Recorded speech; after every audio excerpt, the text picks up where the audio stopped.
So in my fourth video in this series, I want to talk about one of my... Ooh, look at that!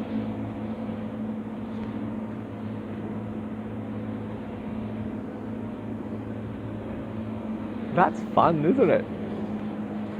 In Australia, that we simply, someone look like myself would simply be referred as Asians, obviously, that or East Asian to be more specific.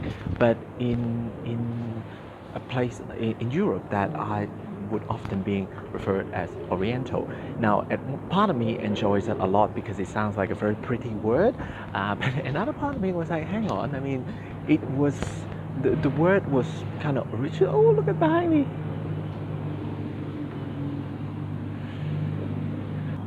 Hang on, oh gosh, I keep losing track of my mind. Yeah, so I think one of the things that just the definition of Asian identity anywhere in the world, well, except Asia, it's quite interesting. It can be quite strange. Do I like the word Oriental? It's pretty, but at the same time, it was started around the time that when East Asian being referred as someone being backward, and if it's still being used today, I'm not sure if I'm enjoying it or not. But at the same time, it is a very pretty. It is a pretty word, so I don't know. I like it and don't like it. Should I, or just post a comment? What do you think? Another thing that is, I did actually have. I think some of you, if you have a look at my Facebook post, I have had a really bad experience in Scotland. There's a lot of different things that contributed to it, but one of them that I would just kind of openly talk about it is indeed my experience at the airport. Is that I was stopped to go through my luggage. I mean, it's a very normal process, and I think it's very important for a responsible immigration department to do that.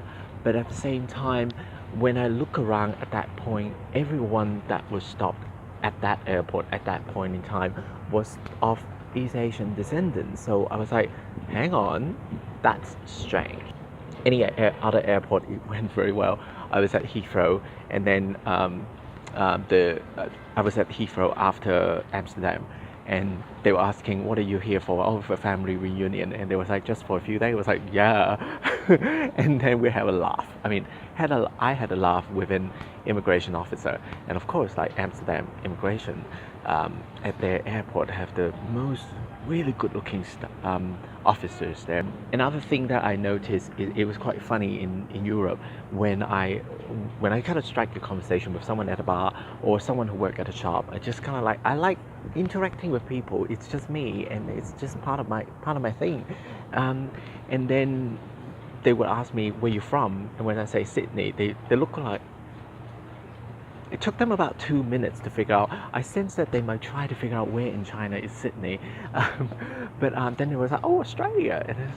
And it started to make sense, I guess. But there's a lot of Asian Australians in here, and then we travel. So yeah, so it's good to make conversation. That's what I'm trying to say. Like, you know, make good conversation with people. It's just part of the experience. So yeah, and I encourage everyone to keep talking to each other randomly. Okay, maybe not randomly.